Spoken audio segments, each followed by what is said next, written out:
Live. It Stars Over the Prairie with 8-time Minnesota Music Award-winning songwriter, musician, author, and historian, Paul Metsa. Check out previous show podcasts at KDAL610.com. Now, here's Paul Metsa.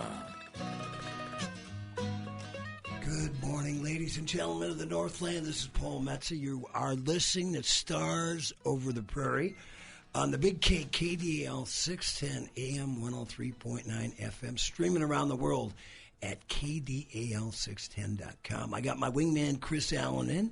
It's great seeing him every week. I've got just a phenomenal show today. It's I'll tell you all about it in a little bit.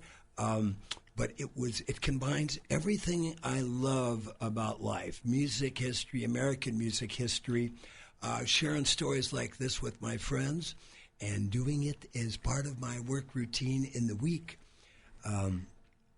I had a great Saturday show last week, Chris. I went and saw Trampled by Turtles. Yeah, how were they? Oh, phenomenal. There was, I had to drive through that mess the other day, and I said, this has got to be sold out, because there were people everywhere, cars everywhere, and I thought I would never get through that mess. But whenever they come to town, everybody supports them, and that's good to see. Well, it's they're really hometown heroes, and I've been listening to them. I booked them at a gig. I helped book him at Maslax in Northeast Minneapolis at a Spring Fest at the around 2001. I also was, when I was trying to save the Guthrie Theater, I put on a big 3-day event, and they came down and played. A friend of mine booked him for a while, but I've been following him for years. But this was really the first time. I saw him last year, but I was chatting and hanging out. The first time I really got a chance to hear the whole show. And it was phenomenal. They've got so many things going on. They had members of the Duluth Superior Orchestra as additional musicians, and our friend here on Stars Over the Prairie, Al Sparhawk, knocked it out of the park with 2 songs. He's got a great new record out with the Turtles.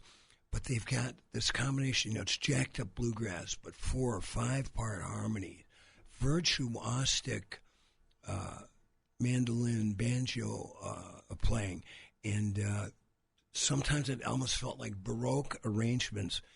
Beautiful night, incredible sound system. In the light show, I said to my buddy Harvey Van Horn, who I went with to the show, I said, if Bill Monroe had that kind of light show, he would have been bigger than Elvis. Oh, can you imagine the artists, dare I say classic artists, if they had not only the internet to help their music, the light show, and the technology that we have nowadays? How good would they have been? Oh, yeah. Buddy Holly comes to mind, top of mind. Yeah, absolutely. Well, guys like Bill Monroe and a lot of the blue guys, and we're going to be talking about one of the big blues guys, Leadbelly, here for the show today. I mean, they used to literally, Bill Monroe used to travel around in a bus, set up a tent, and occasionally, would have concerts in the middle of town, and would take enough guys of his in his band and his whoever minimal crew to play the town's baseball team. Mm-hmm. So I read a great story. They're putting up the tent. It's like 5:30 in the morning, and they're pounding in the stakes to the tent. And one of the local guys they hired to put it up said, "Well, I'm really looking forward to Bill Monroe's show tonight." And he said, "Well, keep pounding that stake in, because I'm Bill Monroe." We got to get this show on the road. I mean, those guys work. But, yeah, Trampled by Turtles, just phenomenal. It's just so good to see the hometown really supports them. And I hope, and I think they do, that Duluth realizes between Charlie Parr, Trampled by Turtles, and Al Sparhawk, what great ambassadors those musicians are for the city of Duluth. Oh, and those are the biggest, too. I mean, there are so many musicians that are playing in the regional area. I was talking to a couple of bands the other day that are playing overseas from Duluth. I mean, I don't think people realize how big our music culture is here. It's phenomenal. I bumped into the ex-mayor Don Ness a couple nights ago at the street dance, saw this great band called Boxcar, and my friends, the Cactus Blossoms, they're my drinking buddies from Grumpy's Bar Northeast, 22nd and 4th in Minneapolis. I see them quite a bit on Friday happy hours, but a couple of brothers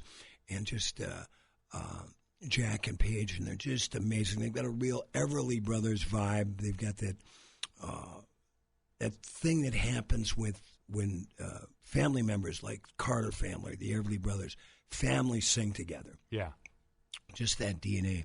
But that was great, and I was telling Don, who had a lot to do with helping, when he was a mayor, helping move the music scene forward here in the Twin Ports, but saying, I grew up and came of age in Minneapolis, especially when it started to blow up in the late 70s and 80s with the Replacements and Husker Du and Prince and all the rest. Of course, the great folk and blues scene with Colonel Rand Glover was playing down there in town on the West Bank Weekly. And Duluth Superior, I believe, has as good of a music scene and almost as many places to play as the golden age of the Twin Cities. Yeah, I totally agree with that. And I credit Mayor Ness with a lot of that, because not only did he support it, but he called attention to it and also helped those organizations to be more out in the public, to be seen, so that they could raise money. Yeah. And so I think because of the funding and more people were aware of it, everything grew. The music scene grew, the Playhouse grew, everything grew because of Mayor Ness. Yeah, and his younger brother Jamie's a good songwriter too. I bumped into Jamie up at the Bob Dylan birthday party at the childhood home, my old rental space when I first moved to town in 21, and he's performing shows every now and then with his daughter. So nice. It continues, and that's the way the music scene grows and evolves. I can't say enough about him. You remember my band that you had in here, me and Shelley. How could I forget? Yeah. We played on the Lake Walk, and all the money, we had out a guitar case, and all the money that we raised went to charities around the area. And Mayor Ness, no lie, came up and put a 20 spot in our... There you go. That's the kind of guy he is. Yep.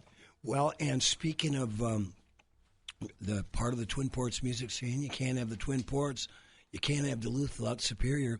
We're going to be talking with, at the end of the show, Rich Mattson, legendary northeastern Minnesota musician, really made a name for himself down in Minneapolis.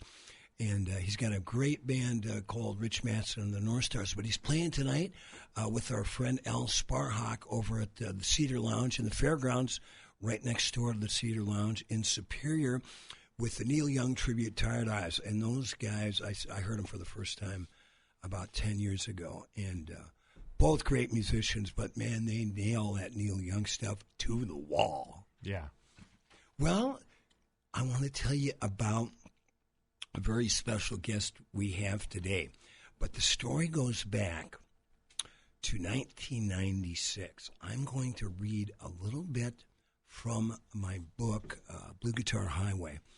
This is the chapter, Ghosts of Woody Guthrie. When Nora Guthrie called in May of 1996 and invited me to perform at the tribute to Woody Guthrie at the Rock and Roll Hall of Fame in Cleveland, Ohio, I was honored, thrilled, and jazzed like a beatnik on stolen Benzedrine. I spent the summer rereading Bound for Glory, Pastures of Plenty, and Woody Guthrie's Life, and listening to all the Woody Guthrie stuff I had in caffeine-soaked mornings and nicotine-laced afternoons, listening to Muddy Waters and Robert Johnson. I was living in that holy world of vinyl records again. Occasionally, I'd see it with my eyes closed, unamplified truth, Dust Bowl farm blackouts, teenage girls in Cadillacs, a harsh and beautiful world, blow, wind, blow. One of the other books I read was by a guy named Charles Wolfe. It was called The Life and Legend of Leadbelly. Leadbelly, of course, might be one of the greatest American folk and blues musicians of all time. His given name was Hootie William Ledbetter, but he went by Leadbelly. The book Charles Wolfe wrote with Kip Larnell called The Life and Legend from Leadbelly, had a discography at the end of all his recordings. And, of course, his song Rock Island Line, covered by Lonnie Donegan, the great skiffle artist in England in the early 1950s, kicked off the skiffle craze, inspiring youngsters like Keith Richards, Mick Jagger, Paul McCartney, and John Lennon to pick up guitars.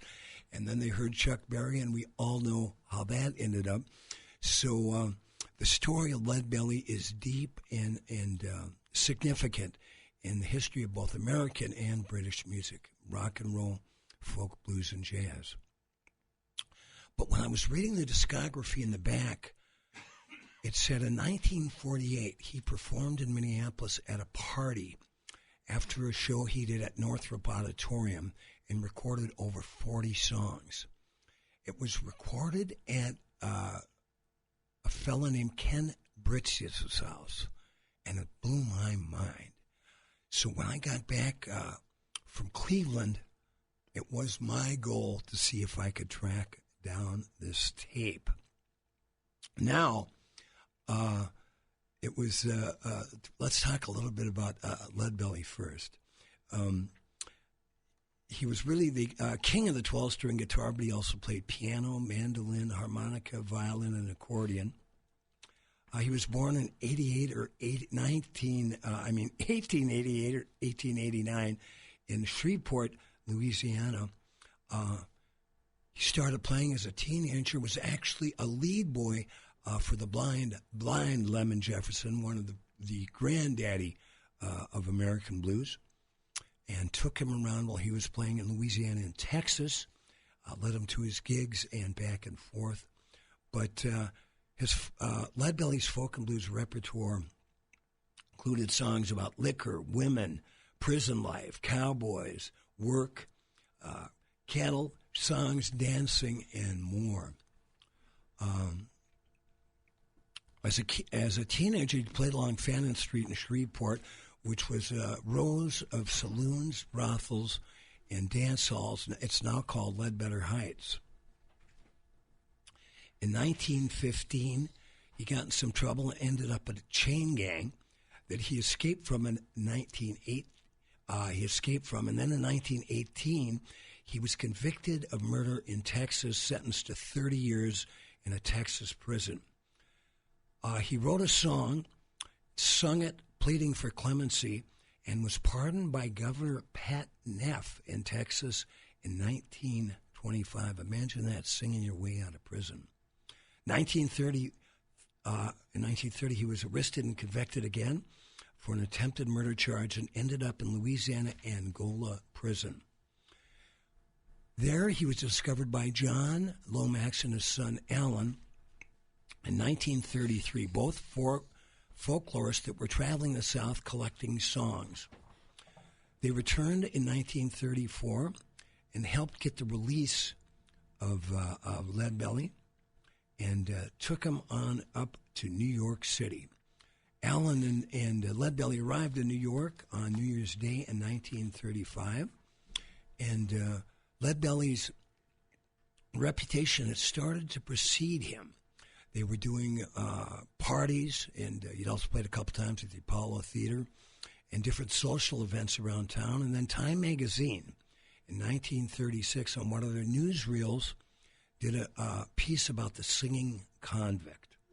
And in that same year, 1936, Folk Songs by Leadbelly was put out that was published with the help of Alan and John Lomax. After that, kept appearing at colleges and universities, and then Life magazine did a piece on three-page piece on him in 1937. He married his wife Martha and lived in New York City for years. He did 3 records for Mose Ashes' Folkways record, and during that time appeared with and got to be good friends with Josh White, Woody Guthrie, Pete Seeger, and Brownie McGee and Sonny Terry, among others. In 1948, he played at Northrop Auditorium in Minneapolis. There was a group of folks, cool folks, that were bringing in folk and blues artists, And the day after the Northrop Auditorium appearance, he appeared in Minneapolis at Kenneth Britz's house. And they had a recording of him, and this is the story we're going to hear, but I'll give you a little background. So as I was tracking down this tape, it became kind of a holy grail for me. I thought, man, if I could get a hold of Bill Wyman, who is the bassist for the Rolling Stones, who is a huge historian and has a massive collection of blues and folk items and records and books, that would be my goal. But first I'd have to find the tape. So I was doing some searching around in Minneapolis, and a friend of mine said, get a hold of Lyle and Liz Lofgren. They were part of the Folk Music Society that were bringing a lot of those acts into town. I got a hold of them. They invited me over to their house. This would have been, just a little bit, maybe in the fall of 96. That morning, I was walking around Lake of the Isles because I was living in South Minneapolis. And I met this woman who had just moved into the Kenwood area. We were at the Kenwood Deli. I'd always get a cup of coffee after my walk, and I'd get the peanut butter and jelly sandwich because for kids it came for $1.25. I eventually got busted for it, and they jacked it up to $3.50 for adults, but I got away with it for at least a year. Anyway, I was having a really nice chat with this woman, and she said, I just moved here from New York. I said, I just moved back from New York. I was living in Queens with a good friend of mine for about a year and a half. May he rest in peace, the great Jerry Disrood. We had a really nice chat. She had a little kid in a stroller. And I took my walk around the lake, and then later that evening I went to Lyle and Liz Lofgren's house. They had an amazing collection of records and books, pictures and photos of shows they had presented and been part of, both at Northrop Auditorium, the Walker Arts Center, and the different churches and performance spaces around the Twin Cities. They had a great picture of Bill Monroe jamming with Elizabeth Cotton in their kitchen. It was just a beautiful 60s Kodachrome photo. It was just amazing thinking about what that jam must have sounded like. Anyway, they gave me the address of where the party was, and they had a cassette tape. It was several generations old of that 40-plus song Lead Belly performance at the Brissius household.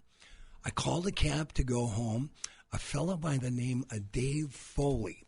Dave was one of the incredible hipsters in Minneapolis. He's a real beatnik, played in a band, experimental rock band called Things That Fall Down. Spent a lot of time in New York City back in the 70s. And so I was driving to tell him I want to find this house where this Lead Belly show was. So we started talking about his time in New York City. There was a record that was put out in 1952 called The Anthology of American Folk Music. It was a 3-volume compilation put together by a fellow named Harry Smith. Harry Smith was a West Coast filmmaker, a magician, and a bohemian eccentric who had been collecting 78 LPs of old blues records since he was a teenager. He put the collection together. It was 84 recordings in 3 different discs, a disc of ballads, social music, and songs. That record, though it didn't sell much at the time, really kicked off what we then became known in the mid to late 50s and 60s as some call it the American folk scare, but it kicked off the American folk music scene as we know it. Turns out my cab driver and Dave Foley had hung out with Harry Smith. Harry Smith lived at the Chelsea Hotel for years, so we had that connection. It's about 10 o'clock at night, and it's dark, and we're in the Kenwood area, which is right off Lake of the Isles, and there's a light on at the house, at the address we were looking for. There's this man and woman standing outside, so I went up to introduce myself to tell them what had taken place in their house on that afternoon in 1948. Turns out to be the woman I had met that morning at the deli. So my favorite Bob Dylan line from It's All Over Now, Baby Blue is take what you have gathered from coincidence. Anyway, fast forward till about 2 years ago. So I tried to see if what happened to this tape. When I called the Britzius household, I believe I talked to Mrs. Britzius. She said her son ended up with the tape, headed out to California, and I figured, 60s California. The guy's a pot-smoking surfer. God knows what happened to the tape. It was probably in a drawer somewhere. Anyway, so that was kind of the end of my search. 2 years ago, I'm playing at the Blackwoods restaurant. I was doing Wednesday nights there. Bump into a guy named Richard Thomas, who writes for the Duluth Reader. For some reason, we start talking about Leadbelly. And he says, hey, I know a guy that knows something about that tape. He gets a hold of me about 6 weeks ago and says, hey, I've got more news for you. I got a hold of my buddy Jeff Harrison. They had a mutual acquaintance. I believe Jeff's wife knew Richard's wife, and so Jeff and his wife had spent time in Duluth. There, Jeff was originally from Minneapolis, lives in Michigan now. But anyway, so I got a hold of Jeff, and he goes, he found the tape. Too funny. It wasn't the entire tape. It was about 10 or 12 songs. And this is a convoluted story. It's like the folk process. It goes from a main river to a lot of tributaries. But we're going to let Jeff Harrison take the story over from here. Now, here's Mr. Jeff Harrison. We need to go to break first, or we're not going to hit everything on time. Let's do that. All right.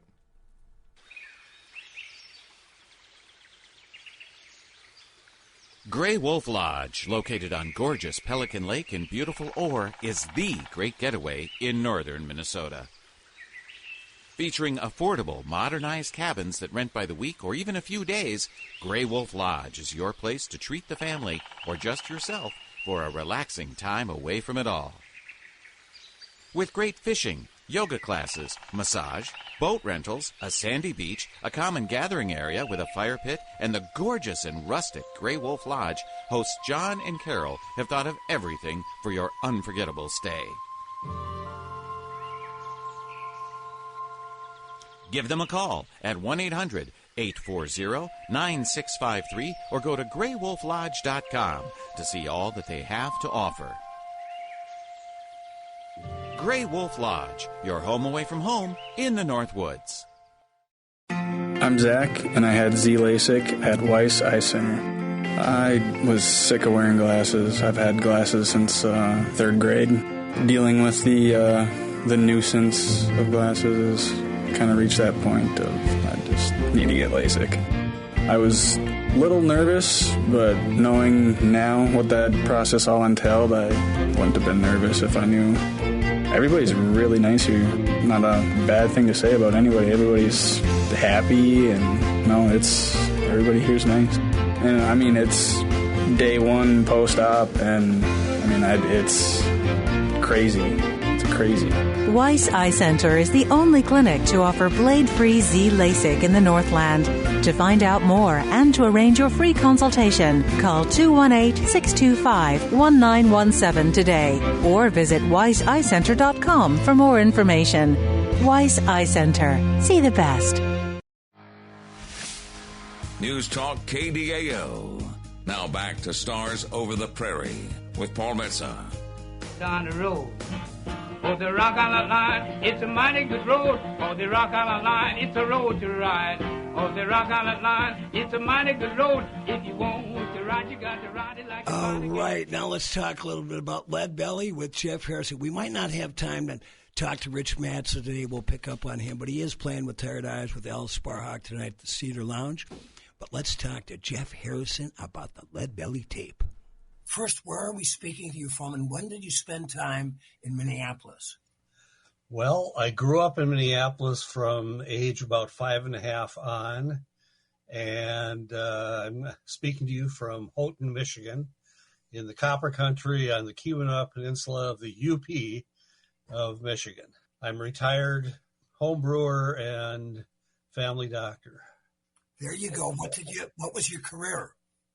I was a family doctor, and I worked for various people from the ER up here to a couple of Indian tribes to 4 women who owned a nursing home in Park Falls, Wisconsin. So when did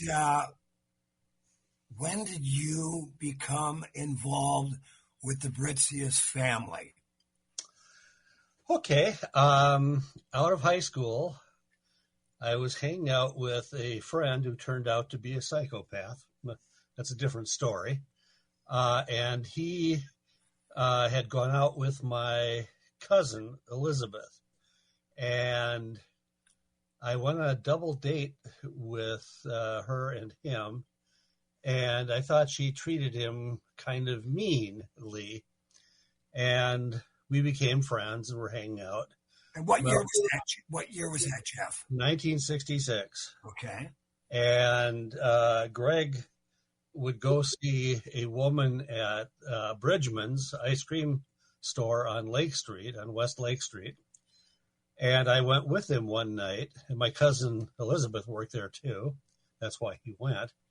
Well, there's a woman who worked there, and I think her daughter did too. And I started dating the daughter.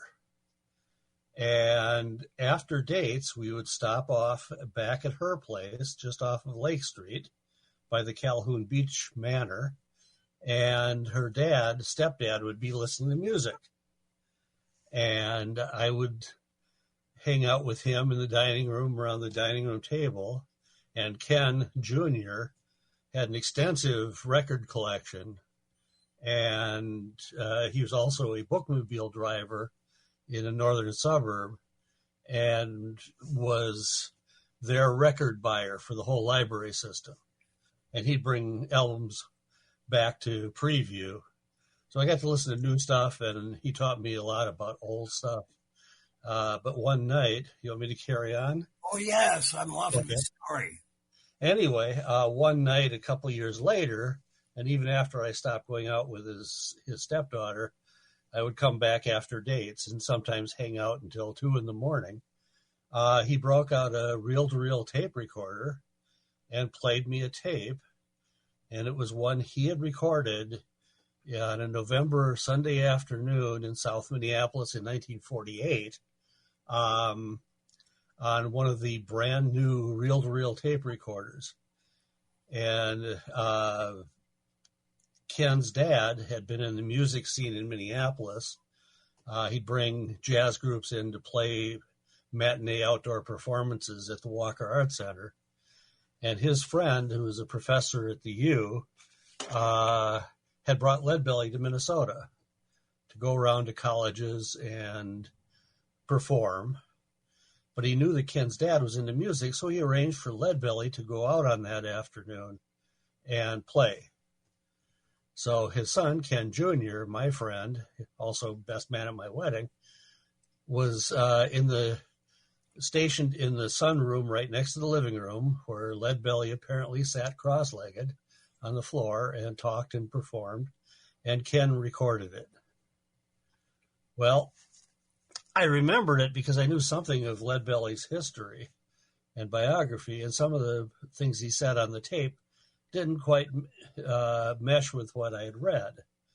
So it stuck in my brain.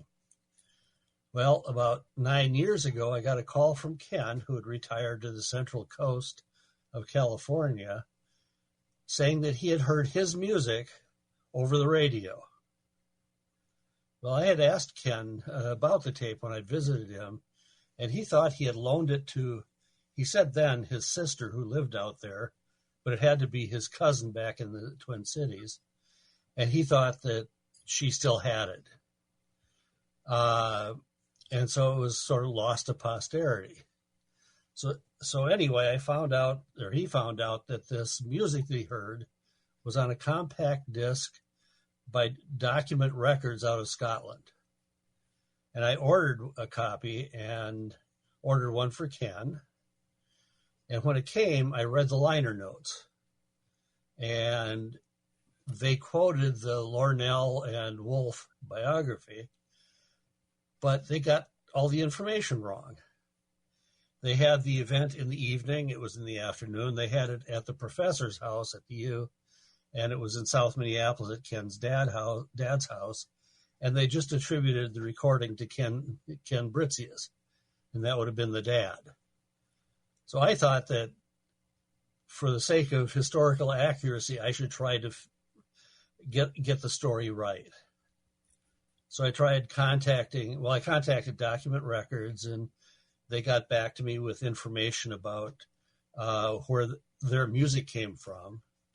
And Gary Atkinson was the fellow there, and he thought it was a third or fourth generation copy of the original reel-to-reel tape. And he thought that it had come via the Library of Congress. Well, I contacted the Library of Congress. I contacted Folkways, Smithsonian Folkways, and the fellow there, I'm spacing on his name. Let me look it up. Was it Jeff Place? Yeah, Jeff Place. Okay. Said he had no record of it.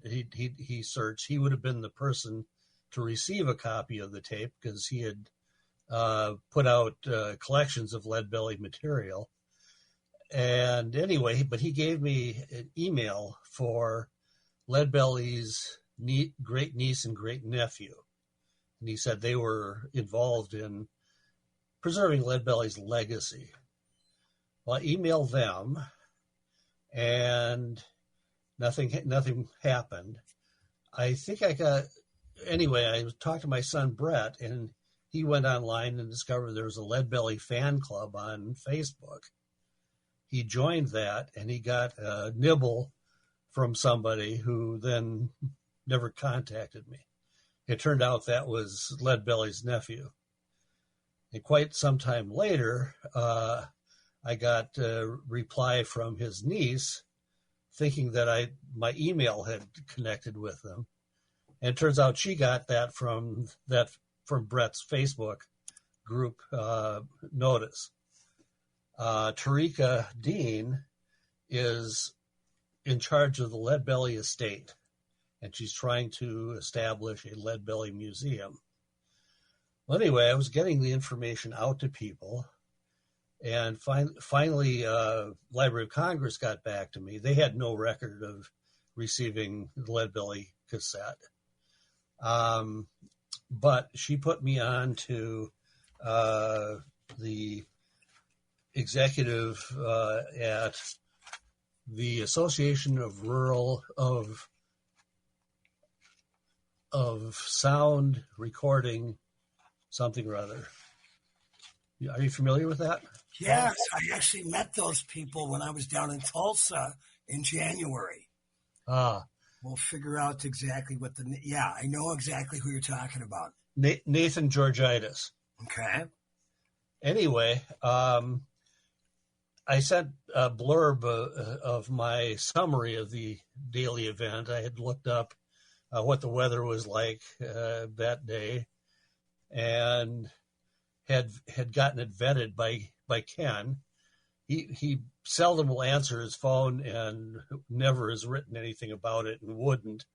So I sent him my copy, and I wanted him to notarize it to give it credibility in case he eventually passes on.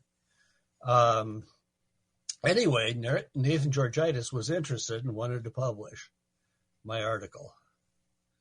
So I sent it out to him, and that was last fall. And he sent me back the proof that he was about to send to the printer. And I noticed everything was pretty much as I had written it. He didn't mess it up at all. But he put in a picture of the tape. Well, in the meantime,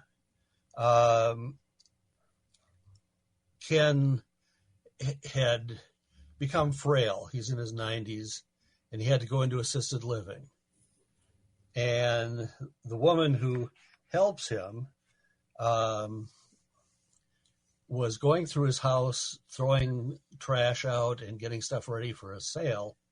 Her last name is Hansen, and I'm spacing on her first name. But anyway, Helen Hansen.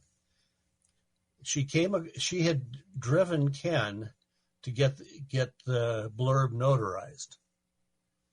And she came across a ratty old tape at Ken's house and immediately recognized it as the tape. Wow. He had it all along and didn't know it. Wow. And because she had taken him and read the blurb, she knew what it was and didn't just pitch it out. God bless Helen Hansen. God bless her. Anyway, so she sent it on to me right away. Just said, give me credit for finding it. That's what I'm doing. So anyway, now I have had the tape. Wow. What do I do with it? I looked up online and it says reel-to-reel tapes last 10 to 15 years. Well, this one was 25 years old when I first heard it. Right. 50 years old when it was copied. It's now 76 years old. What kind of shape would it be in? I tried the music department at Michigan Tech University. They were interested, said they'd try to find someone who had a tape deck, and they couldn't find anyone. I tried the local music store. He couldn't find a tape deck. I just wanted to see if the thing would play. Well, I have an old reel-to-reel recorder, but it needs work, so I went online looking to see if I could get it fixed. In the process, I came across this place called Reel-to-Reel Haven in Brooklyn. And although they don't repair individuals' tape decks, they had 3 people on staff who studied how to preserve and document old tapes and digitize them at university. And their main person is Noelle Byer, and she went to McMaster University up in Canada. Well, I emailed Reel-to-Reel, and right away, within half an hour, the owner of Reel-to-Reel got back to me, Ryan O'Connor. And he was very interested and enthusiastic and excited. Of course. And he said they would duplicate it or digitize it for free as long as I got them credit. So I packed it up and sent it out to them. And of course, the current U.S. Post Office, as it's been sort of bastardized, took their jolly time getting it out there and delivering it, but it arrived.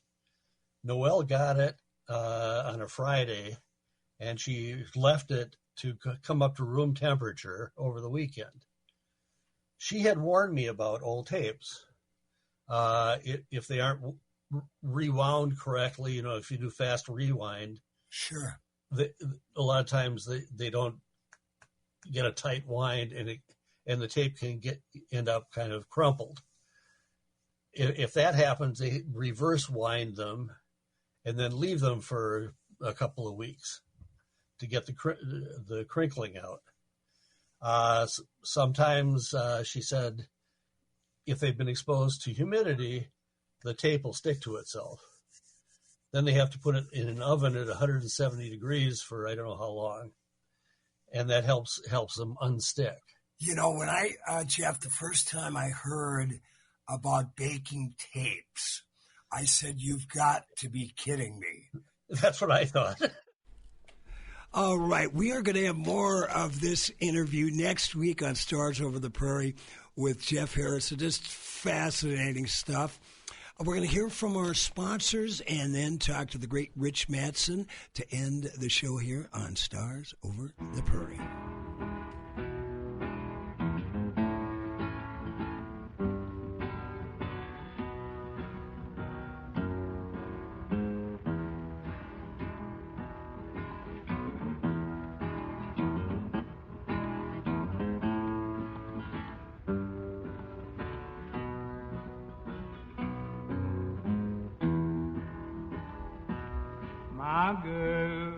My girl, don't lie to me.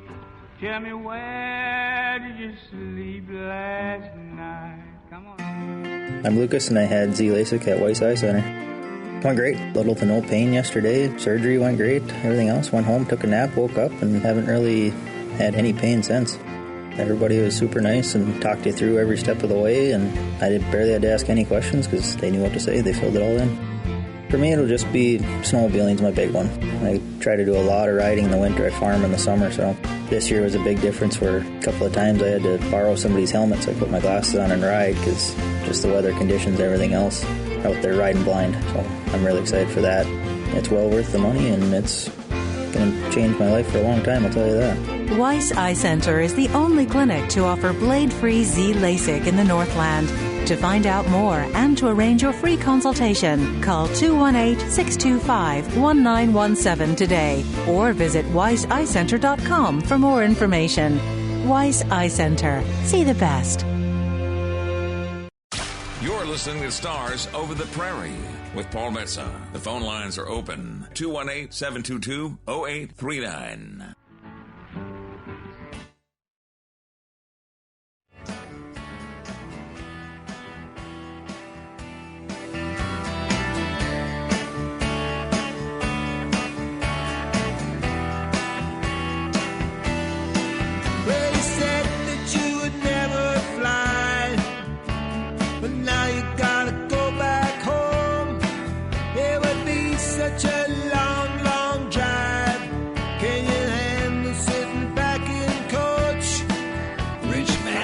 And the North Stars, that is some beautiful stuff. I just so happen, Chris, I need a little more in the headphones here. I don't hear anything. There we go.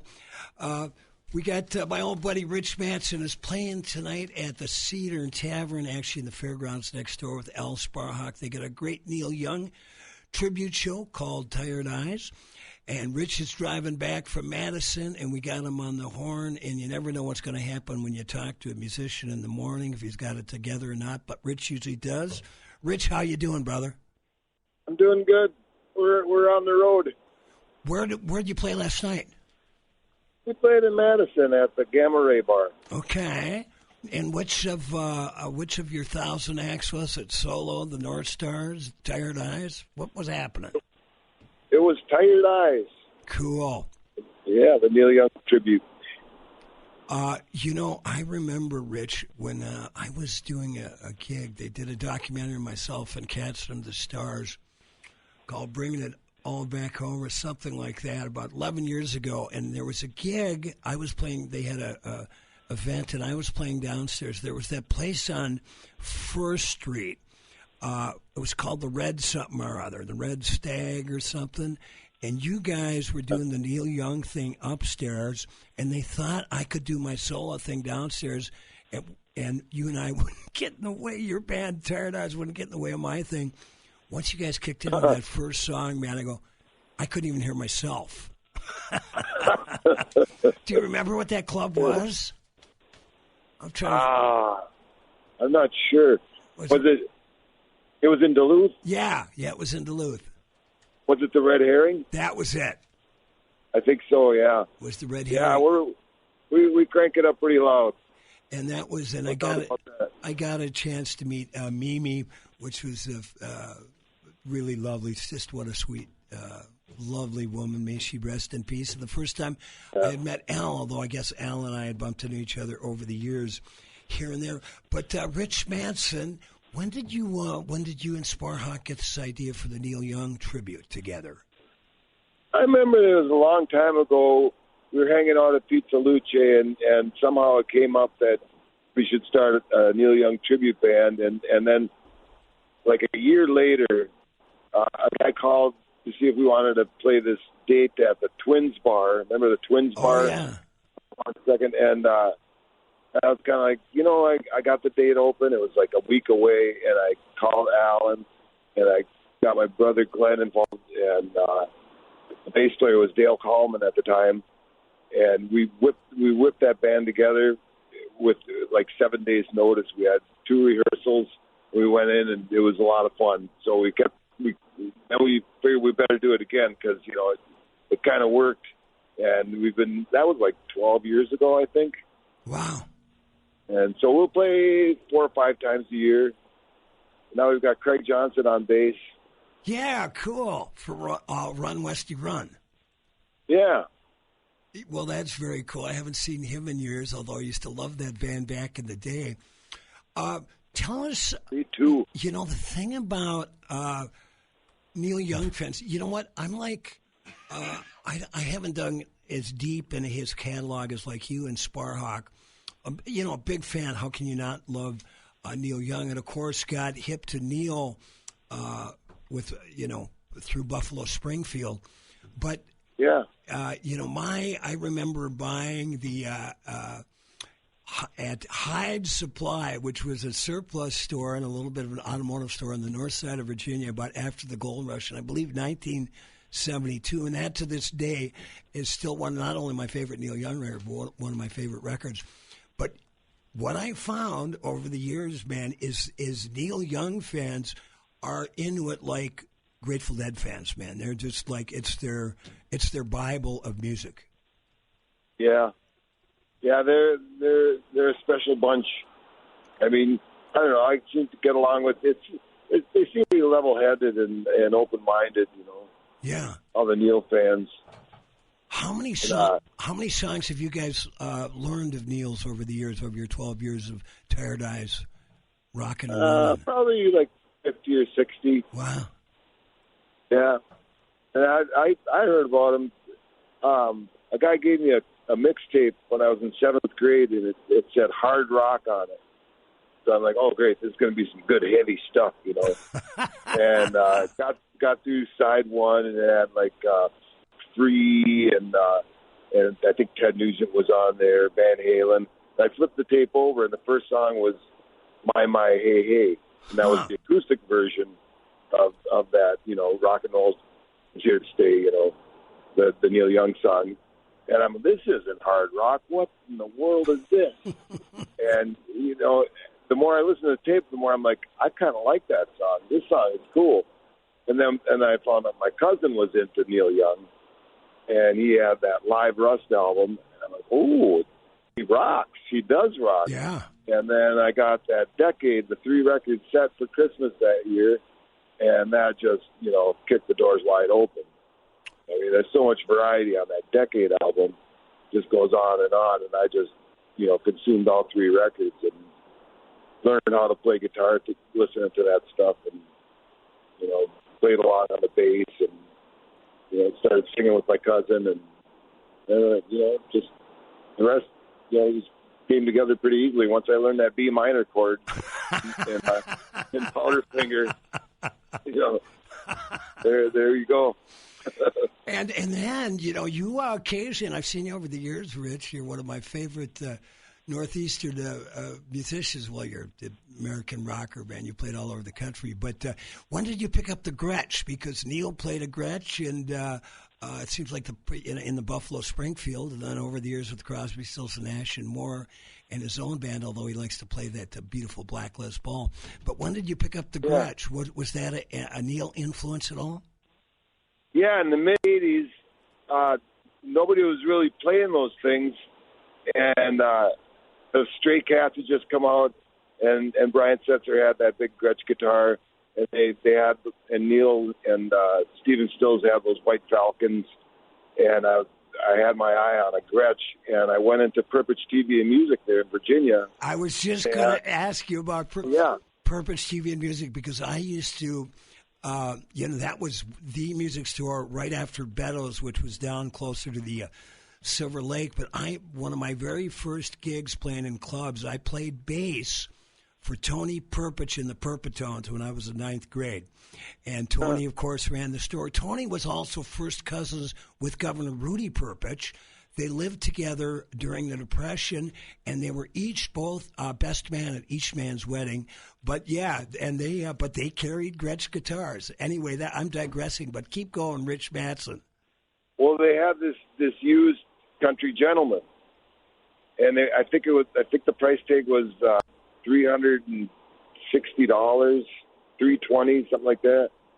Anyway, it was my first year at Hibbing Community College, and I got my student loan, and I went and bought that guitar with my student loan. And I still have it to this day. And a couple of years ago, we were getting together for a Tired Eyes rehearsal, and Al had the same guitar. He bought one in Ireland. Wow. And I couldn't believe it. We're looking at both of them going, oh, my God, it's the same year. It's like the same guitar. Fantastic. Kevin and I don't know, should I play it at the gig? I'm like, you gotta. Got matching guitars. That is so cool. And tonight, what time does the show start tonight over at the Cedar Tavern Fairgrounds, as I like to call it? Doors are at 6 o'clock. I think we'll play probably 7:30 maybe. Okay. 7. I should really know this stuff. Yeah, well, around that 7 time. o'clock. Well, it's a great hang if people get there a little early. I am a big fan of their beer selection. I just did a few Wednesdays in the lounge itself. We really enjoyed ourselves. Of course, who doesn't love Souptown? Hey, we just got a few minutes left, Rich. I really had the pleasure of getting to know Al Sparhawk since I moved to Duluth 4 years ago, and I'm such a fan of his music and his aesthetic. Tell us what it's like working with Mr. Sparhawk, because he's just a true artist. Yeah, he is. Definitely. I don't know. He's right here. Funny talking about Al Sparhawk. It's great working with Al. It's just, we fire up those Gretsch guitars and it's, I don't know, it's just magic. We just get into a whirling dervish with the guitars. Nobody ever talked about anything. It just started happening where we go into a song like Words, from the Harvest album, and there's a lot of room to get a little wild with the guitars, but I never would have expected that suddenly we're going into these 9-minute explosions. Oh yeah, and the dynamics are fantastic. It just all of a sudden it just drops off, and there's no plan or any. You can't even rehearse that stuff. Well, I can't wait to hear it. Hey, do me a favor, put me on +1 tonight, and I'll buzz over, and I look forward to hearing you guys, because it's been 10 years since you blew me out at the Red Herring. Say hi to Al, and Rich, we got to get you in the studio here with you and your lovely gal, Jermaine, to play live, but have a beautiful drive back, and hopefully we'll see you cats tonight. Thanks, buddy. Thanks, Paul. Okay, see you, Rich. Good to hear from you. All right, see you tonight. Yeah. All right, next week we'll finish the interview with Jeff Harrison. Follow me at paulmetsa.com. I'm playing every Friday with the Tiltown Titanettes at Carmony's Irish Pub, 5:30 to 7:30. And remember, like my dad used to tell me, be kind and make someone happy. And I wish I could see stars over the prairie tonight. And I wish I could see stars over the prairie